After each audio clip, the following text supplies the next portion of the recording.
My day began as any other day, preparing breakfast for my two kids, Jennifer and Leo. My phone notified me of a message from the court, but I did not want to answer it at first. I had messy hands that stuck to the pancake batter. However, the words written in the message made me stop.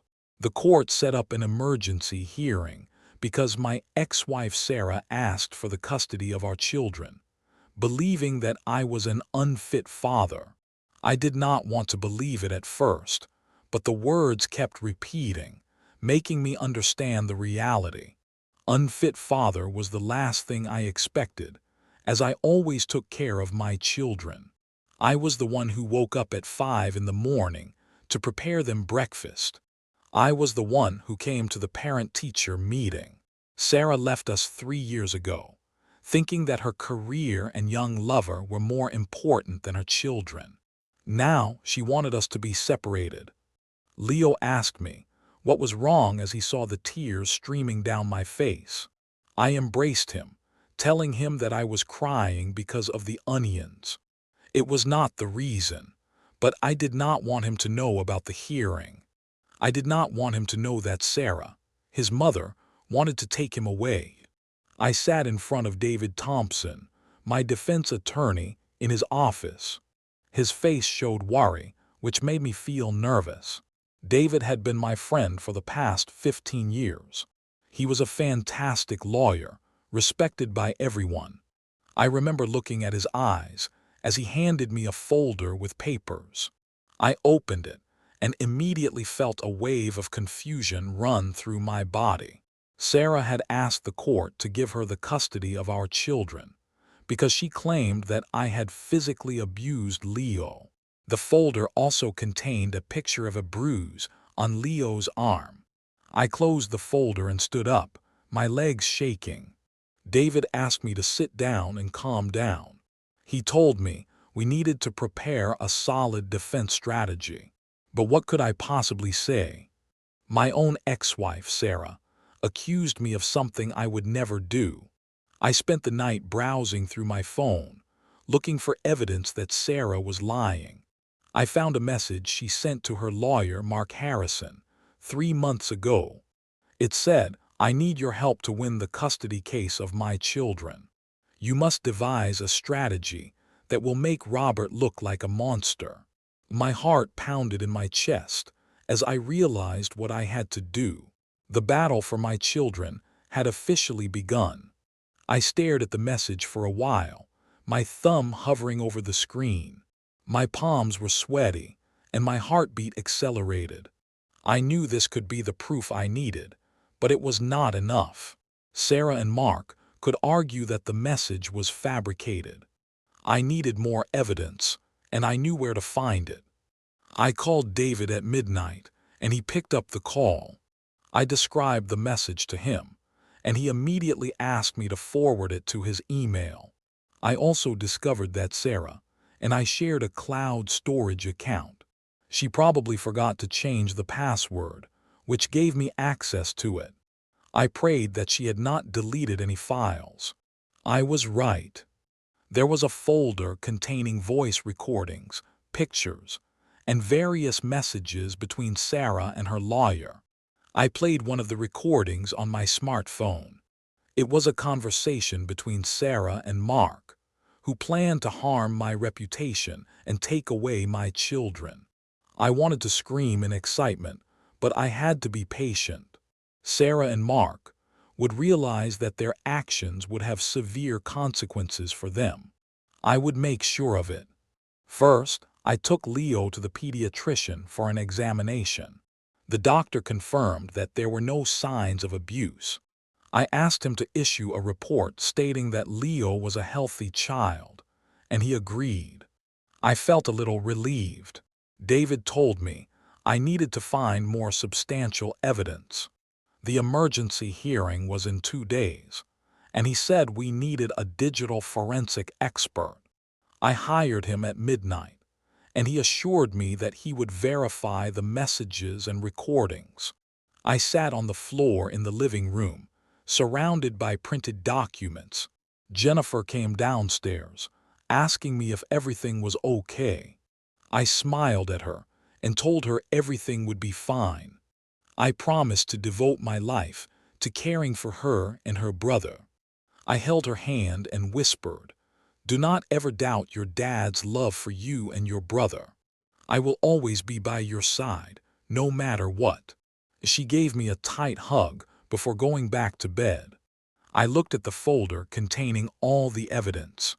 I knew it was my weapon, and I would win custody of my children. Morning came and I put on my best suit. I looked at my reflection in the mirror, smiling at the man who had faced so much pain. I had no doubt that I would overcome this difficult time and win back my children. I gave Jennifer and Leo a big hug before telling them I would come back for dinner. They waved me off as I left the driveway. I was unaware that the following day would change my life forever. The courtroom was cold, and the air smelled of old timber. Sarah sat in a row of chairs at the back of the courtroom with Mark Harrison. She did not look at me as I entered. Mark whispered in her ear, and she nodded. I did not know what he was saying, but seeing her with him made me sick. The judge walked into the courtroom and motioned for everyone to stand. Judge Rebecca Clark was an intimidating woman with piercing eyes. She read Sarah's petition and the false medical report. The judge asked if I had any comments or objections. I stood up and said I did. I told the court that I had proof of Sarah's lies, and Mark immediately objected. Rebecca Clark silenced him and told him to return to his seat. She motioned for me to proceed and walk to the front of the courtroom. My heart raced as I faced the judge and held a file in my hand. I opened the file and showed the judge the text messages. They were printed, and she examined them closely. I played the voice recordings, and Sarah's face turned pale as they played. She seemed to have lost hope in winning the case. Mark looked nervous but tried to intervene several times. However, the judge silenced him with a stern look. I also showed the judge the reports from the pediatrician, who confirmed Leo's health status. I presented the digital forensic certificate, proving that all the messages and recordings were genuine. The courtroom was silent, and I looked at Sarah. Her face was white, and she seemed petrified. The judge asked her if she had any comments, but she opened her mouth and closed it again. Mark whispered something in her ear, but she shook her head. Judge Clark slammed the gavel and told Sarah and Mark that they had committed perjury and attempted to commit fraud.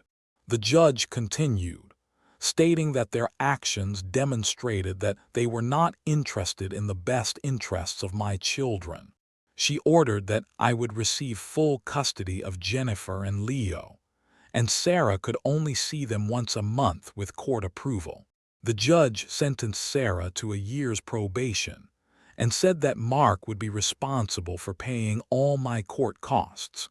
Her orders were shocking, but at least everything would be okay. I sat in the courtroom, my hands clasped together as I stared at the judge. Sarah was busy wiping her tears, and I thought to myself that this was the most challenging time in my life. Mark left the courtroom with a grim look on his face. The judge announced that she would inform us of her final decision in an hour. I stood up and left the courtroom. An hour felt like a decade. I sat on the floor in the hallway, my hands on my knees. I thought about my children, about how close I was to losing them, and how much I loved them. My heart ached at the thought of them growing up without me. The bailiff called us back inside the courtroom. Everyone stood and faced Judge Clark as she entered. The judge looked at me and then at Sarah, who sat in the row of chairs. Mark was no longer there, and I wondered if he had left on his own accord. David gave me a thumbs up and asked me to stay strong. Judge Clark began speaking and condemned Sarah for her despicable and selfish behavior. She told the courtroom that Sarah not only committed perjury, but also hurt her children emotionally by accusing me of abusing Leo. The judge continued, saying that she had witnessed my devotion as a father and would order that I received full custody of Jennifer and Leo. Additionally, she stated that Sarah would be required to pay all my court costs and that criminal charges would be filed against her and Mark. I wanted to jump up and cheer and give David a big hug. However, I knew this was not the time for celebration. I looked at Sarah one last time before walking out of the courtroom. I would never give up my children, and nothing would stop me from being the best father a child could ask for.